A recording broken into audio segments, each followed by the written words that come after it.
it goes beyond that, because sometimes I'll write something, go back and read it and be like, I don't even remember having that thought actually. So that must have come through from a different standpoint. So there's some aspects of like, especially like when I'm writing about the qualities of how to use different gemstones. People think that the gemstones actually do something, but it's not. It's our thought forms, and you're just using that gemstone to expand the power of our thoughts and amplify the power of our thoughts to create our reality.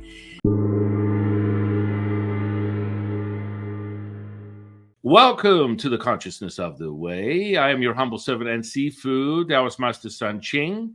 And what a wonderful, incredible, amazing guest that I am so happy to have on the podcast today. I want to welcome to the podcast, Margaret Ann Lembo.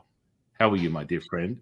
You are an author and also a teacher of all things spiritual, and have a spiritual store, which is the epicenter of Palm Beach County in Florida.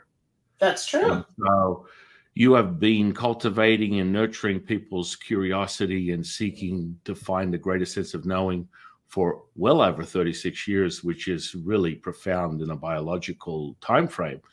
Welcome to the podcast, my dear friend. Oh, thank you for having me. It's good to be with you. Enjoying so far our conversation that they didn't get to hear yet. Yes, I haven't heard it. My audience, disciples, students, 126 subscribers, they're all used to this type of conversation because they get very excited. It's now an oscillating sort of situation where the energetic potential starts to unify. And, you get really excited when you can experience something that is not just passing words, but an energetic potential. So I would love you to share with the audience just a little bit about how you got to this point. Okay, that's a little bit, huh? Once upon a time, a long time ago.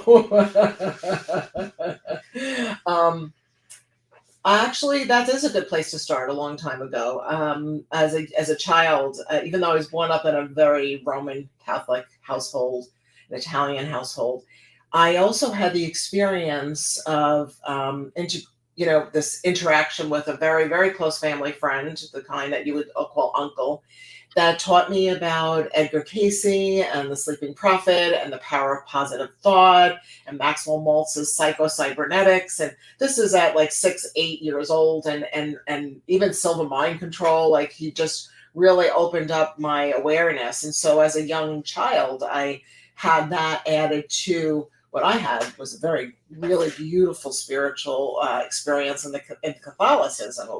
I felt the mystical aspects of connecting with saints and archangels and angels and masses and all that. And so that all was the foundation to lead me to where I continued my metaphysical studying and expanding it as I continued through 12 years of corporate world and before I opened up my own store. So I was a mortgage banker for 12 years, and a very good one at that, helping people get into their homes. It was something I loved.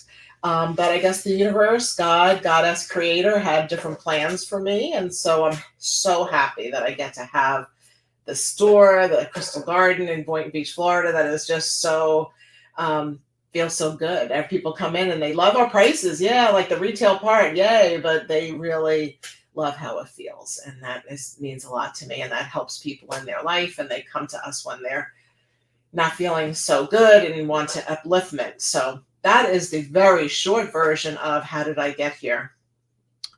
Amen to that, my dear friend. Amen to that.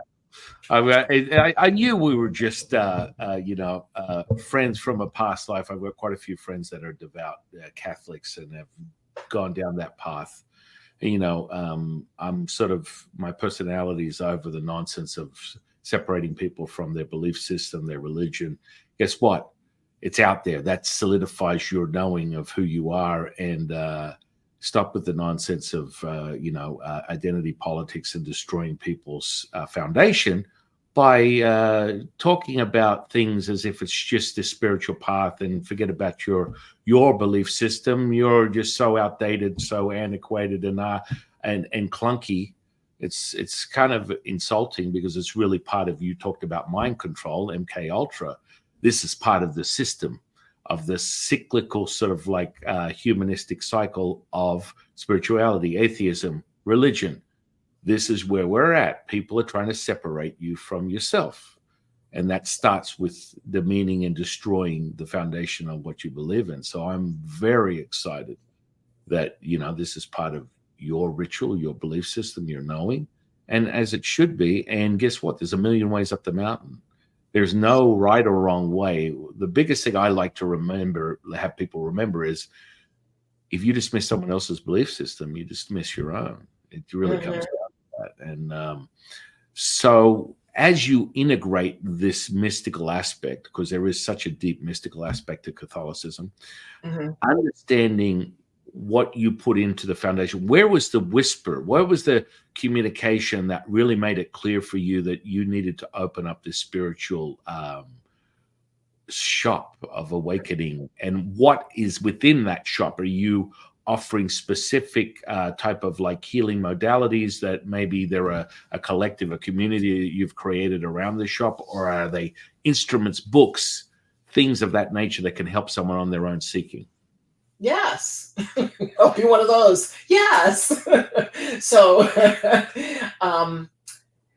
you had a question prior that led up to this, though. What before you talked? Yeah. Where did you get? Where was the whispers? Where's your intuition coming into it that gave you that desire, that burning desire to do exactly that, to stop what you would consider intellect and full force into an intuitive state, and you went from one gear to another? I mean, it's quite profound, because most people don't. It is, and there's a really, really, really mundane and realistic reason, in addition to the spiritual aspect to it. So, which is how I like to live my life. It's like, we're here on planet Earth. Let's integrate that, but remember that we're divine beings integrating here on the planet. So, once upon a time, back in the 80s, when I was a mortgage banker, the stock market crashed in 87. It was a pretty big one. So for those of listening that were even born then, maybe you'll remember. And so I was in senior management when I was a mortgage banker. And so I was out. That was it. That was like kaput, that my career was over, but I didn't know it at the time. I just thought I was going to be getting, my headhunters were going to find me the place, but because I was on pretty high management, that was like made it even more difficult. But it was really not about finding this new place, which I thought it was, getting a new job. It was really about that I needed to stay doing, creating, realizing, to open the store and make that work, and then never get an offer because I end up opening the store. So the reason the store got open was while I was still a mortgage banker, I started, I even want to back up a little bit more. I studied a lot in the world of metaphysics. I practiced meditation. I did many, many different aspects in Native American spirituality, quite a bit, and even did a lot of studying regarding native centered, or I want to say earth centered spirituality, which dovetails right there with the Italian American, coming from the old world stuff. It's very, very similar, all the folklore and everything. Then I got this opportunity to contribute, to be a silent investor in crystals, and getting crystals from Arkansas. And I was still, being a mortgage banker, and I was like, sure, I can throw, some money into this, and I'll be a silent partner. But as people get to know me, there's nothing really quite that silent about me. So before you knew it, when the stock market crashed and all this happened, it's like, oh, well, maybe I should, open up a little store in the meantime. I've always wanted to have some kind of a store that would help people feel good, that they walk in, it smells good, they feel good, and really some really cool stuff for them to purchase, unique gifts from around the world. That's exactly what happened. I did that. I changed it into, making a crystal store, a metaphysical, power, positive thought kind of a vibe, not Wiccan by any stretch. I didn't go down that road. More of, Judeo-Christian, Native American, Peruvian vibes. Even Hindu and Buddhism is very much all part of everything that's going on at my store. So it just expanded, it just grew, and it took probably a good 18 years to become an overnight success. Usually it takes 10 to become an overnight success, but it took closer to 18 for me. And about that point, I wrote a book. Now I've written 11 books, but I went out on national book tour, and then I saw how all these other stores and centers did all of this, and that was really profound to see. And also that's how I got my aromatherapy out into the United States, at least, and into, grassroots mom and pop stores around the world. Wow. So did I answer your question? Yes, I believe you did. I mean, let's get on to the origins of some of these crystals, because it's speculative at best right now, with the way there's so much stuff coming in from China that is distorted, that is toxic, that is not what it seems to be. And unless you have an ability, not that I'm plugging myself, but I teach people body dowsing, and that's part of an ancient practice of being able to use things like radiesthesia, where you're measuring the activity, the energetic potential of elements, more commonly psychometry, which is just going deep into the information, right? Yes, I love body dowsing is powerful, though. I agree with you. Yeah. Body dowsing is most people use to dowsing prongs. I just teach people how to basically use your body, and more commonly you sort of unravel it from something like a psychological hypnotherapist perspective, is what we define as ideomotor response, which is a divinative sort of expression of what's really going on within you. As you transmute this messaging, you can see it in things more common, like dowsing prods, pendulums, cards, things of that nature. I mean, not that I'd use a Ouija board, but sure, things that transmute a message that will give you some type of insight, which is more common within a Taoist path. They call it the I Ching. I'm not really a fan of the I Ching. It's just a translated version within the Taoist canons. The deepest level of Taoism ascension is direct source channeling. It goes through that transmutated knowing. And so I Ching is a little clunky and, quite frankly, a diluted version of what the true messaging is from a Taoist perspective within using the primordial mother we call the Wu Ji.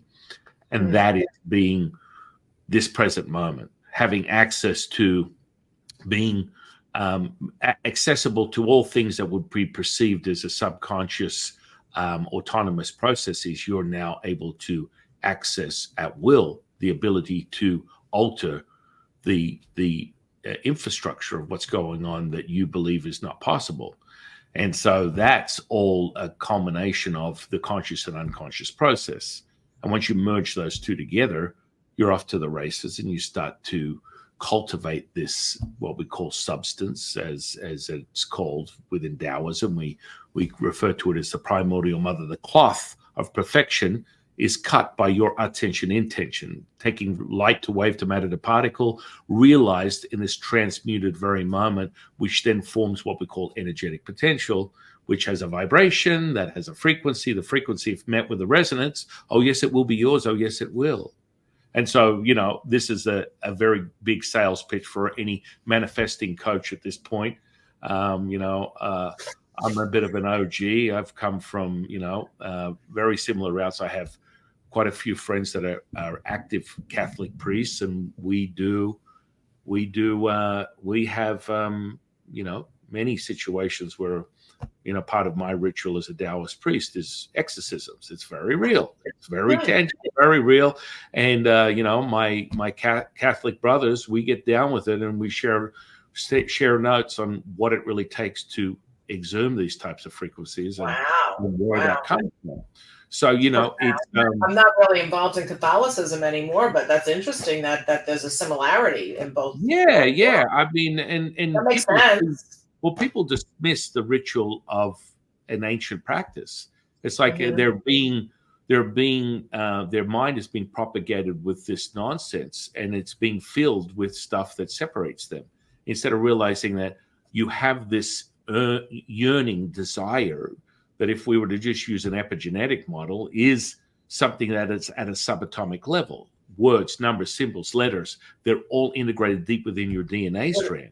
What's an epigenetic model? I don't know what that means. Epigenetics. Are you familiar with the term epigenetics? No, that's why I asked. Yeah. So the genome, the gene expression that you have within your body, has been, in the last probably 40 years. There was a pioneer that was playing with stem cell research back in the 70s.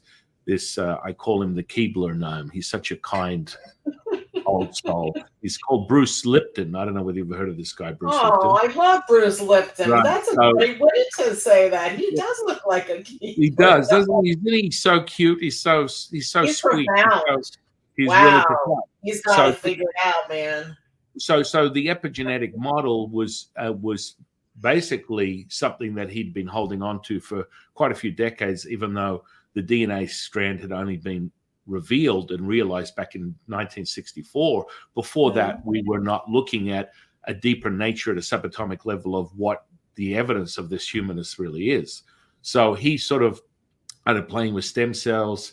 Then he discovered the epigenetic model, realizing that your thoughts can change your reality, that you are able to switch on and off your gene expression through your thoughts alone. Now, understanding that it has to be validated and not a fleeting delusional state where intellect plays a part of the psychoses. You have to have the energetic potential to make it realized, so that it is a repeatable, self-realized experience, which is where Taoism comes in, and more like a Gnostic journey of knowing. That, Taoism in itself, Tao is basically the path, your path, your truth. And so your truth is validated through your experiential moments. All the experience determines whether this is real to you or not. And I think, from your own admission of your desire and your excitement and your love affair with aromatherapy and, crystals and all these things that transmute the energy and give someone an experience from that tangible substance. It's like real. It's like, oh my goodness, when I smell this scent, when I experience it on my flesh, all of a sudden things are changing for me. The chemistry is changing. I feel euphoric. I feel completely joyful and harmonious that comes from all these elements, right? So epigenetics is sort of like understanding that your thoughts, feelings, and emotions generate what we would consider the transmuted environment that affects what they call the self receptors that are on the dermal layer of the skin. That transmutes into the pituitary, thalamus, and pineal gland, which we call in Taoism the three treasures, which is the magical fun factory. And once you create that alchemical process, you use the blood as the culture medium to transmute that information to affect change within your physical flesh at a cellular level, at a subatomic level within the DNA. So this is where Bruce has been, pushing this agenda, which is now becoming more self-evident through practices like yours, like mine. I teach people how to intune themselves to the 50 trillion cells that they possess with this physical flesh looking back at them in the mirror as their identity. But once you commandeer that, all of a sudden magical, mystical things take place, and you're able to do things that are more supernatural, paranormal, divine. From my dear friend James Tunney, who's a devout Catholic, Immaculate Conception, the Mother Mary and the powerful yin energy that she possesses, which within Taoism, we talk about the mother as being the source of all things. Most people are like, what? Did you just say the Tao is the mother? What? Because the primordial mother is the evidence of the core creation, from the void to the light. And from that light is the seed of creation within the primordial womb.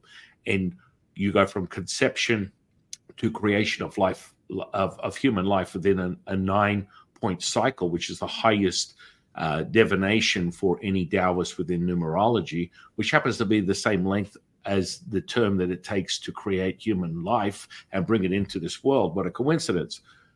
Or is it? I'm starting to think it isn't. I think at this point, 32 years later, you know what? No, I don't think it is. So what is your practices? Do you integrate, do you sell other things like sound bowls as well within your as far as the store, sure. Oh yeah, the Crystal Garden, the list of beautiful things we carry is immense. But yes, we carry the Tibetan bowls, which are the metal ones, the bells.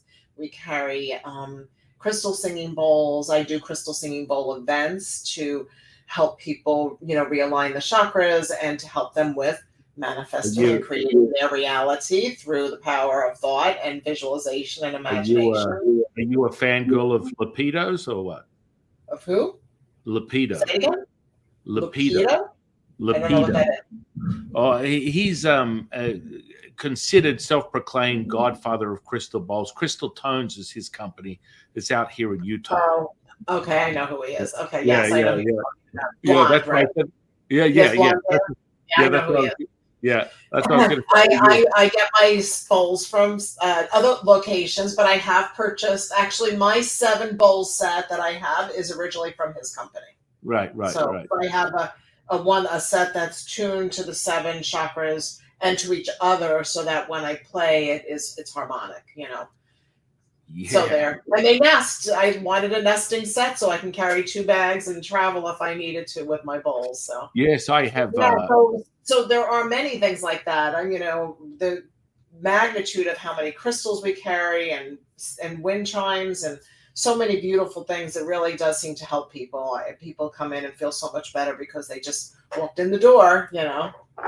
So what's the seed of your creating and cultivating? What's the foundation of your practices that helps you guide yourself through your spiritual journey?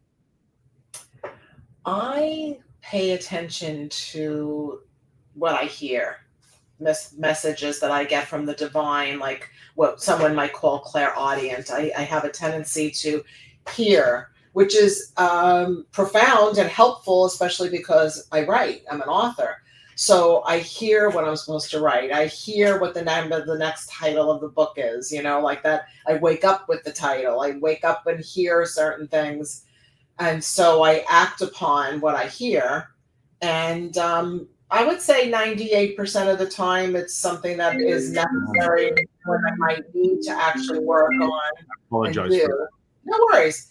And so I pay attention to what I'm hearing or sometimes it's visual, internal visions or seeing, but it's not like overly woo-woo. At least it's not to me. It's not like this, dramatic. But it could be for somebody if they're not used to hearing. Like, for example, when I created one blend, it's called Prosperity Mist, but it was ordinary. I was standing at my stove making eggs for breakfast, and I hear basil, bay, bergamot. It was almost like a little chant, like somebody giving me these 3 ingredients. So it almost felt like they were cheerleaders, little angelic cheerleaders giving it to me. So I, turned off the eggs, went into this office, picked up bottles, this big of this kind of bottles and got blended basil, bay, and bergamot. And then I said, so what is this supposed to be? More to myself. But then I heard, it's prosperity mist. Now you need to put the rest of the ingredients to make it work, and also your tinctures and Bach flower remedies. So I include vibration in what I do. Vibration in form of water that holds vibration. So I have holy waters all up here behind me, holy waters and sacred site essences that I've collected from sacred sites tours that I've taken people on, that now people bring to me. They'll either go on a trip and they bring me water from Knock, or from the Ganges River or whatever, like they bring me water. And so I have great collection, and then I make crystal tinctures. You didn't even ask me this, but I guess I'm telling you about this. I use crystal tinctures, vibrational, to add that vibration to these sprays. So when you were talking about my enthusiasm and my passion for aromatherapy, it's beyond just an essential oil blend. It encompasses much, much more. probably because I was blessed with holy water as a child by my mother all the time. She's, oh, you have a sore throat? Let me put some water and let me get you your holy water on your throat. And, it was something that now I can pass on and give to other people, What I find is, would you define what you're doing as a form of channeling? Yeah, I think I would. Yeah. Yeah. Wow. It's something, messages from the divine, of course. How is that not channeling? Yeah. Yeah. I mean, Communication with the divine. just in case you're a little lost for words, I can tell you that's exactly what you're doing from my professional perspective, which is really awesome. I mean, I started channeling it 32 years ago when I started on this journey, and I direct channeled my teacher today, Latsu. And it's a transmutable, not a subtle experience. When you're in the presence of that eternal, immortal frequency, it has a visceral experience through my whole body. I transmute a tremendous amount of heat. I start perspiring, and messages of beyond the veil are present in direct source information through his lens, as he is a dialogue with my monologue with the primordial mother. So this Wow. information that comes in is very evident, and you can experience it whenever you witness one of my transmissions. I generally am speaking from a place where it's really his information, because I'm as dumb as rocks. I don't know anything. It's like quite clear. I don't know about that. But and so it is a really profound knowing when you're able to access this information, and it's self-realized and it's repeatable, and you get to go, all right, man, I'm listening to. I also hear clear audio and visual. I'll see him as clearly as I see you. Nice. And that's probably my relationship that I have with the imagination. And as a young boy, that was something that was nurtured within my creativity, which is this relationship with all things mystical, all things magical, all things supernatural. Of course, that just grows into something where you become consciously aware that this messaging has been coming through the whole time I've been on planet Earth, just a remembrance of who that is and what that is. And I think it's amazing when you share with the audience, your insight and how you perceive it, and being very, authentic and candid about, this is what I get. Sometimes it's this, sometimes it's that. You're not, forming some type of like a Hollywood version of, oh my goodness, the sun is coming in and the angels are talking to me and blah blah blah. I mean, that's although they probably are talking to me. Absolutely. I think it also stems from when I was young. I learned, I have a lot of very good foundational support, and so my mom taught me telepathy as a child. This is a Roman Catholic woman teaching me telepathy. We used to get my dad to call us through telepathic communication, because when I was young, we still had rotary dial and no answering machines. So that's a landline for those of you that don't know what rotary dial means.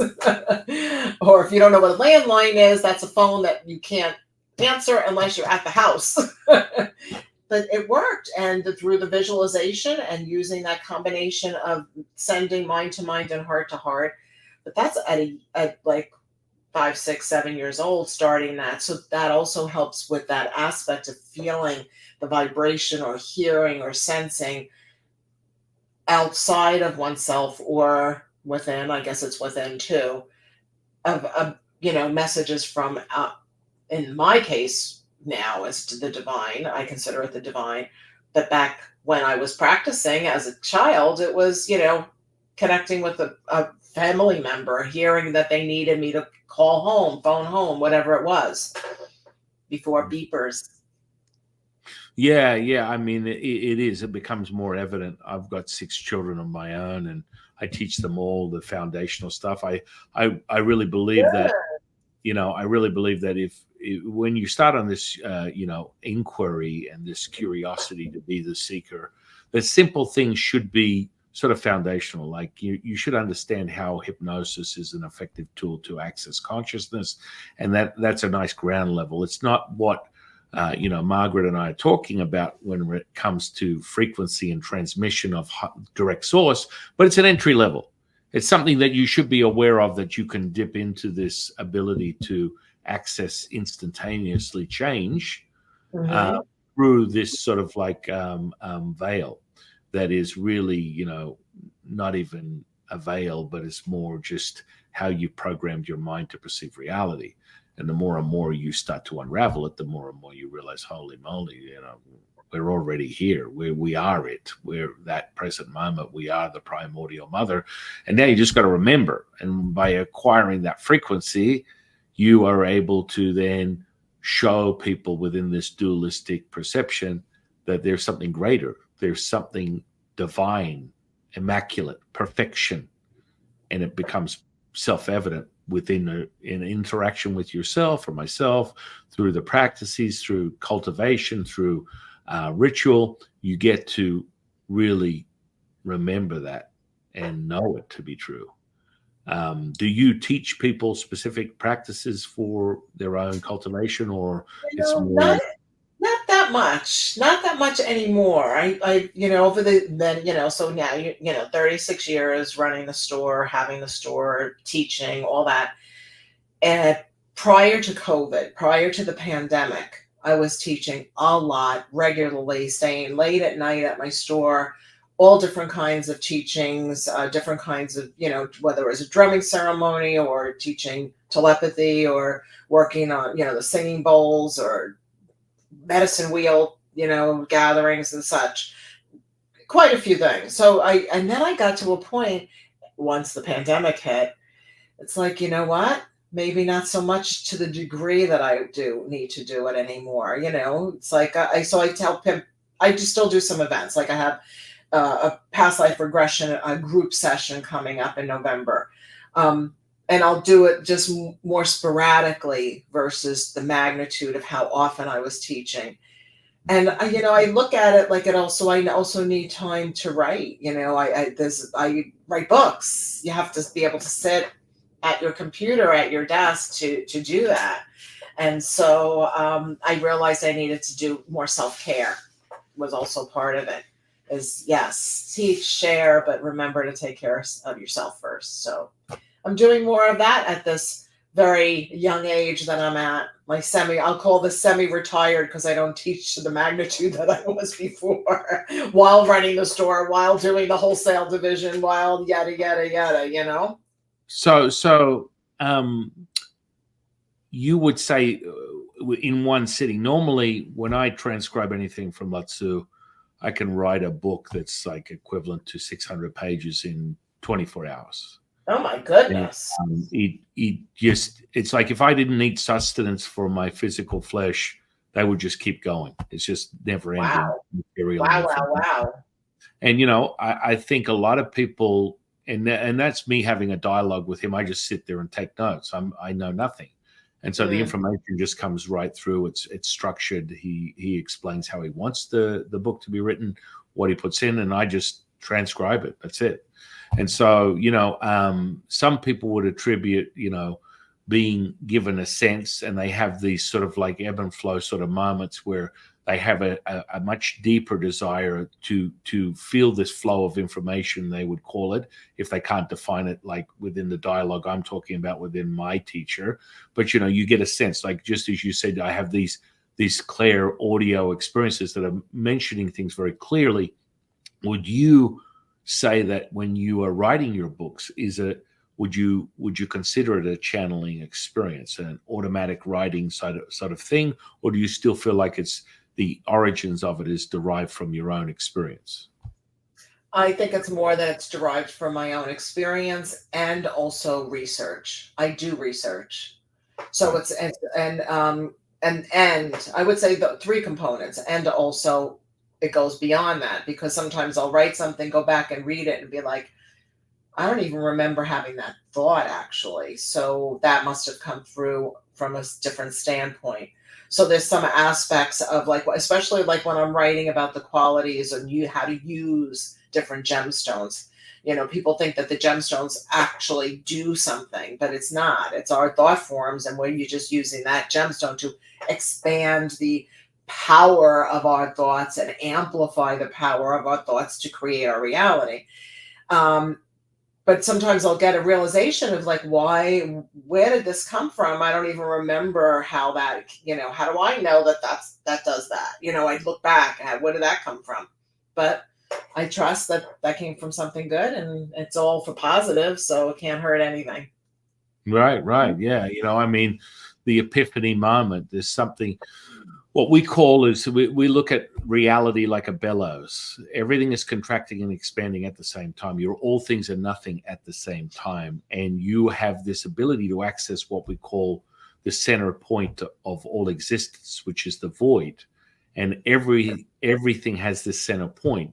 Moreover, if you sort of like take it from a metaphysical perspective, merging into more physicists, we are looking at 0 point energy, which is the super glue of what they would consider as, Einstein calling it the entanglement, which was more commonly non-located, bilocated sort of like realization that you have the ability to access everything at once.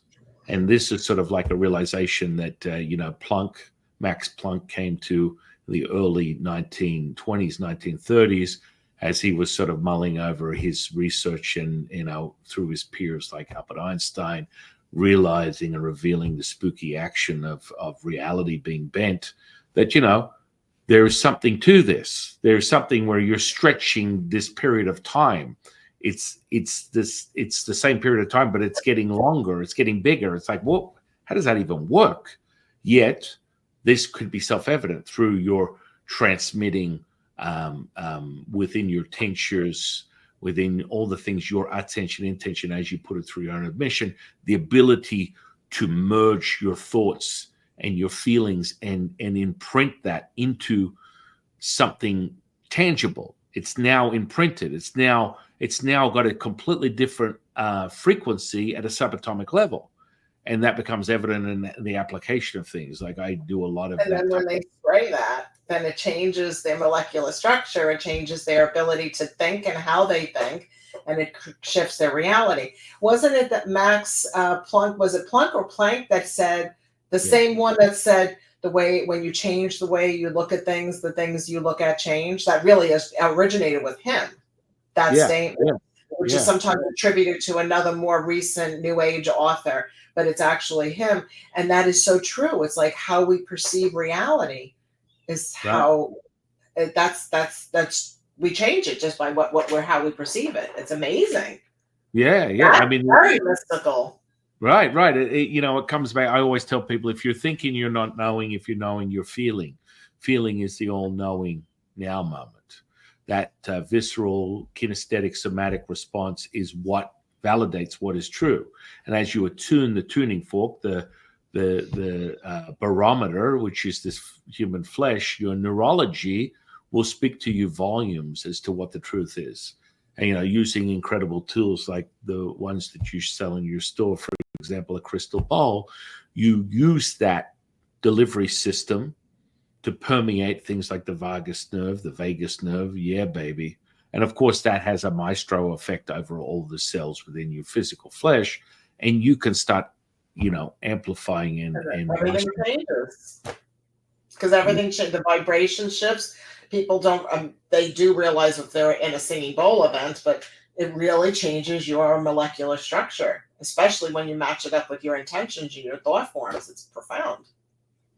The secret sauce, my dear friend. And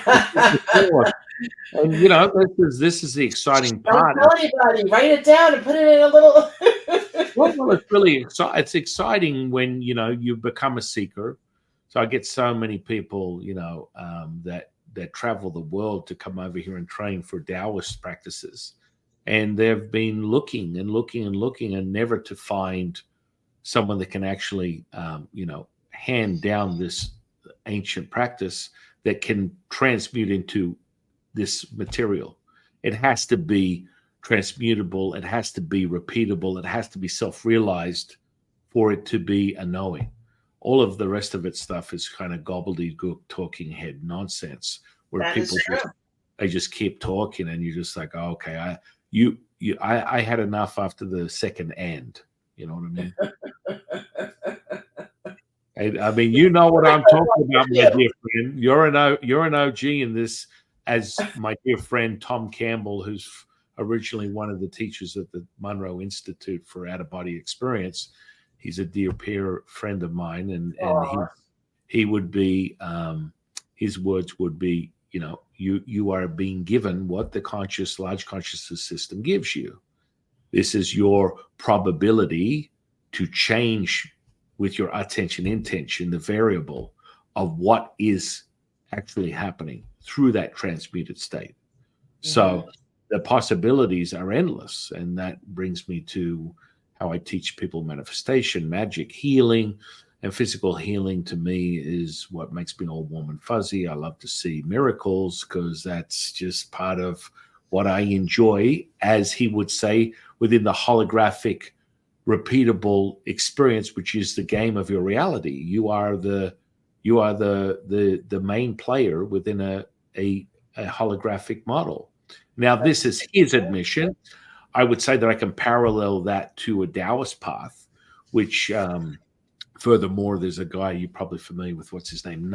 Nassim Haramein, who is a self-proclaimed physicist, not exactly recognized as a physicist within the physics community. Tom Campbell was a NASA physicist for many decades and now retired, and just stays and is intuitive most of the time. Yet Nassim brought up some incredible findings of his own, which basically creates what his theory of everything is within what he calls his unified field theory. So this is part of this 0 point energy, which in turn is black hole energy, which people find really perplexing and kind of hard to digest. But that's the super glue that keeps the entanglement together. So the center point of everything has this black hole energy, and it goes right up to the sun all the way down to a subatomic level. The evidence of that is now in zeros and ones and formulas that he has been able to crunch the numbers, and has papers to validate the receipts to validate his findings, that this is his truth. Now he brings it back to the symbiotic relationship between yin and yang, and that for a Taoist is the deciphering code, that template is a code to reveal reality in its complete realization, that all things are happening at once.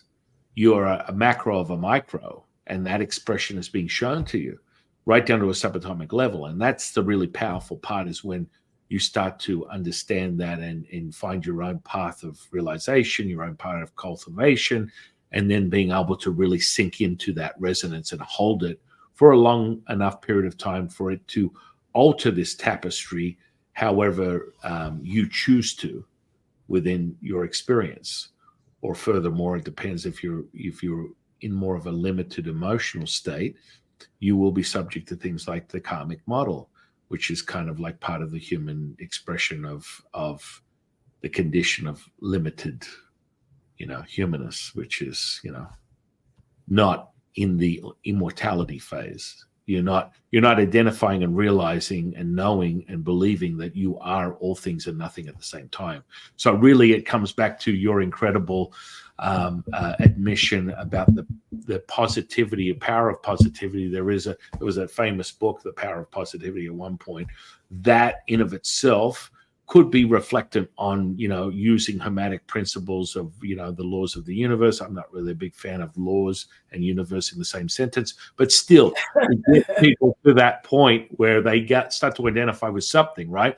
There's a principle that they can resonate with that goes, I can identify with that. And, just the simplicity, the charge that you and I are getting right now, that oscillating charge through our spines, through our body, and going, oh, ha, ha, we are here. We are now. We're in communion. We're experiencing this all as a unified state. This is it. And that's the thing that, freaks people out. Is like, how do you know this? Well, I see it and experience it at the same time. And that's creeping me out as freaky magic man. No, it's not. It's part of sensory perception. And we all have it. It's just about how you cultivate that sensory perception. and Mhm. what you do with it so that you can create. And from a Taoist perspective, it's the ultimate is to realize servitude, selflessness. Mhm. To be in service of others is to be in service of yourself. It's true. And so that delusion, the part that people don't understand, that servitude, is that default, because you're not thinking, you just are. You don't, when you're helping someone in need, you're not processing whether, what am I getting out of this? If someone falls, if grandma eats dirt in front of you, the first thing you do is reach to grab her, to pick her up, and to shelter her and to nourish her and to remind her that someone cares about her well-being. That is the selflessness and the default of what this human expression is. Humanity has lost its way. And the more and more we help people recreate that knowing and return to that selflessness, that servitude, you will attune to empathy, which is the highest consciousness for a human expression. And that comes from that realization. What are your thoughts on that? That's a lot. You just said a lot. What's my thoughts on that? Well, first, I try to make what you're saying, it's all profound, to try to make it simplified, like oversimplified, so that most people can integrate what's being said. So how would I simplify what you just say? What would be like a super easy, like somebody who's never had exposure to any of this before? How could we reframe what you just said into something super simple? If you were to Mhm. do now, I'm turning the tables and I'm asking you the Yeah, question in this yeah. case. How could we oversimplify what you just said? I think I know, but I'm curious Mhm. what you Well, might well, say. first you would kind of identify with this. It's not conceptual, but I always give people this foundation of an idea that the sum of their reality is a thought, feeling, and emotion. And so when you're able to realize that these things dictate your perception of past, present, and future, we can now look at something that you can reflect on as a human being, which is helping someone. Give me a moment, any moment. You can take that moment and go, oh, I remember when that happened, and my friend lost his job and I gave him $20 that week. Or, you felt that connection with humanity that you didn't have to think. You helped Mhm. someone across the street, you helped the neighbor. You had this effortless, what we call effortless action. We call it wu wei, which is Mhm. effortless effort. And that's what we call, when you're in the flow state. It just happens naturally. It's just Right. natural. And you don't have to think about it. And No. so this would be something that someone could reflect on instantaneously as, oh, I had that event then. I've had it 4, 5, 10, 20 times in my lifetime. Well, did you know that the whole cliche of the honeymoon is over is nothing more as a devastating destructor of your ability to create? That's just not true. When someone tells you the honeymoon is over, about face and run in the other direction, because you can replicate that loving moment, that moment where you in tuned with whatever it was, whatever the desire was, whatever the place, person, or thing was. You can attune to that, and you can Mhm. experience it over and over and over again. That can be your soundtrack. There's that. I think I simplified it just a little bit, not that much, but A little bit. A little bit. And so what you're saying is like people have empathy, and mhm. people come into my store and they announce, "I am an empath," and it's like, yes, you are. And so everybody on the planet is an empath. They really Yeah, are. And yeah, yeah. not to diss what they're saying, but everybody's an empath. Right, Then right. it's understanding our empathic nature to understand how far we go, what we need to do as far as just naturally helping others. But also there's the healthy empath, and then there's the person that maybe isn't as healthy because now they've overcompensated or over, what's the word, codependence, where they feel like, like they're involved, I'm responsible now for this other person and their feelings, and I have to take all that on.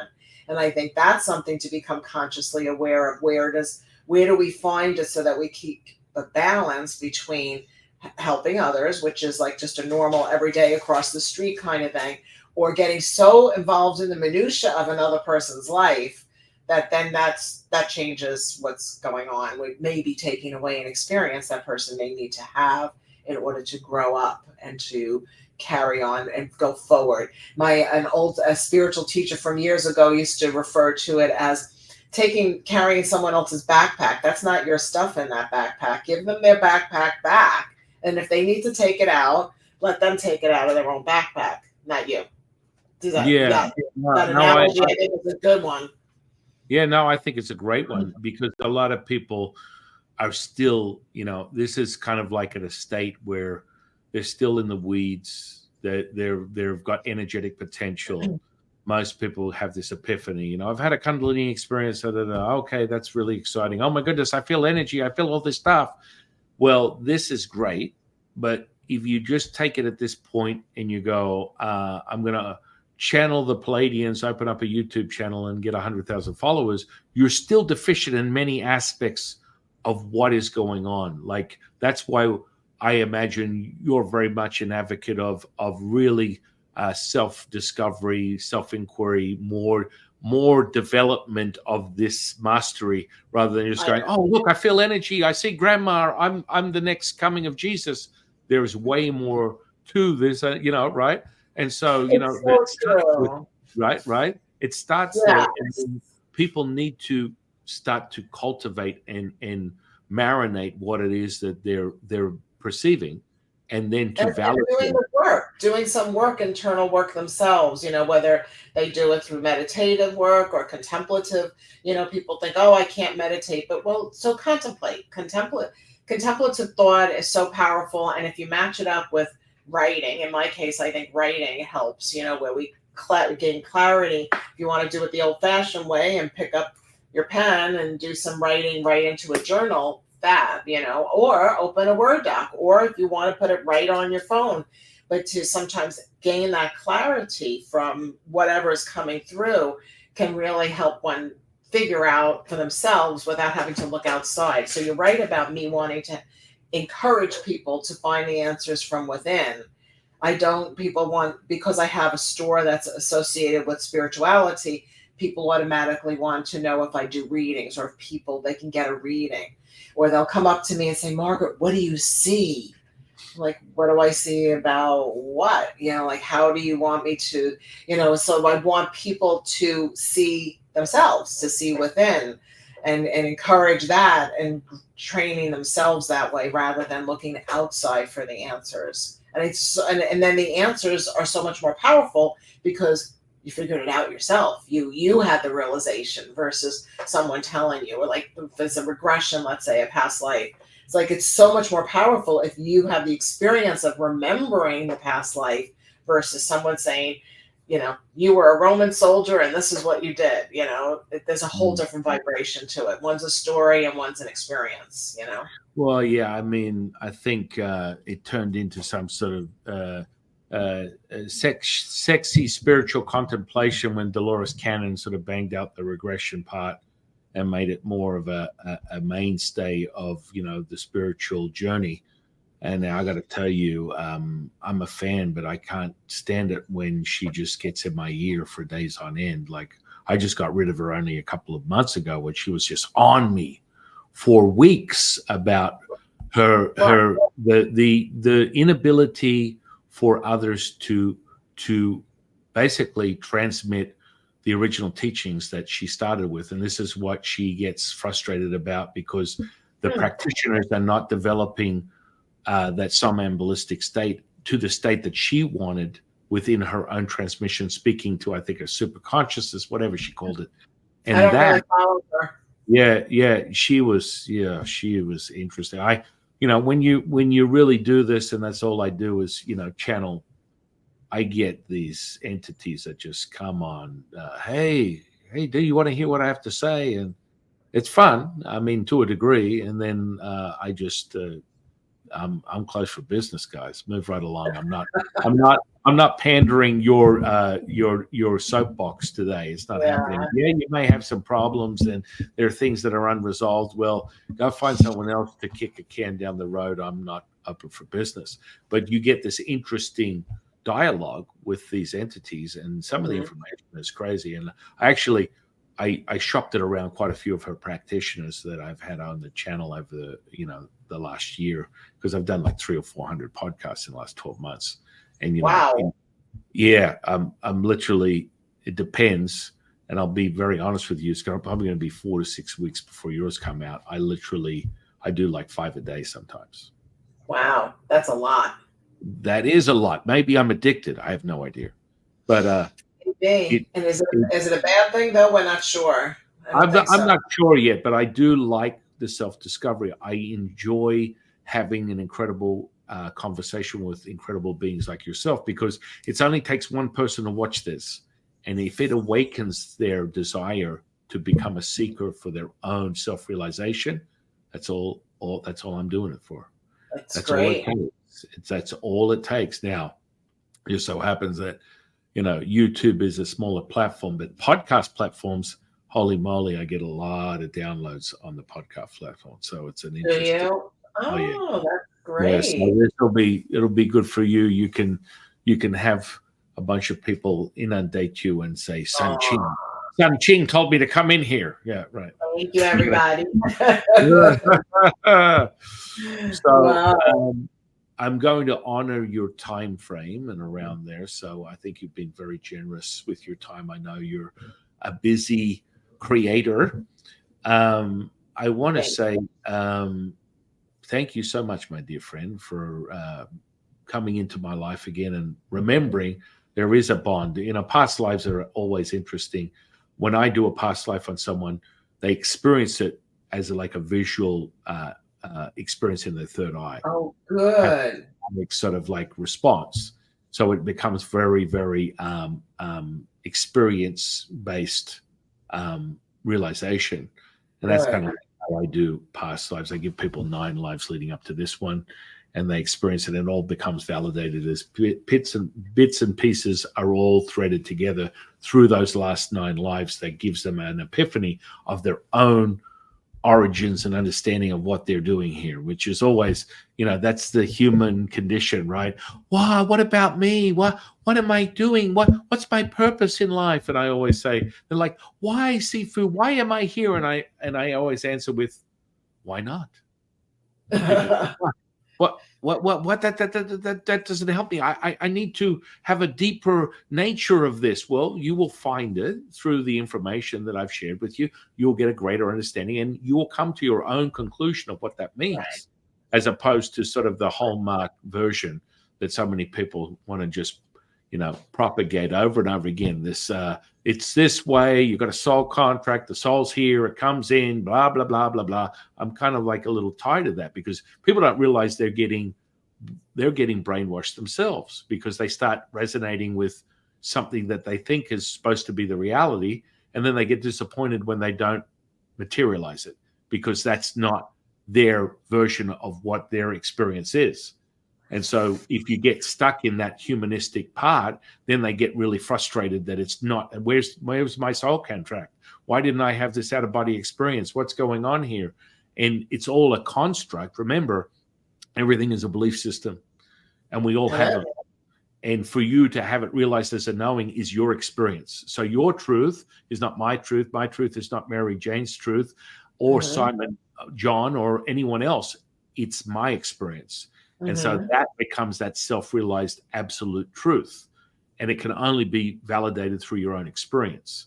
And so I always tell people, try and, take off the training wheels, and don't try, actually do, as Yoda would say, because when people lead with a linguistic defeatist word like that, it ends with it, right?